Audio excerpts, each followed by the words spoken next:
big. Bisa untuk bikin sup. Kalau ini bagus nih, saya suka. Ini bisa untuk steamer. Dan untuk bikin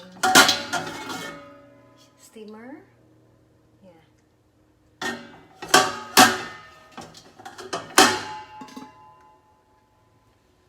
Semuanya Saladmaster titanium.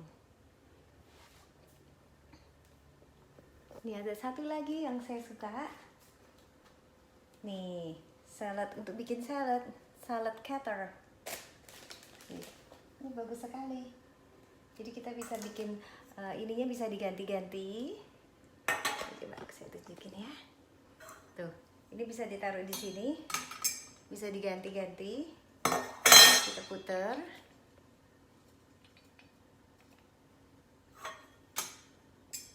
Bagus sekali, praktis untuk bikin salad.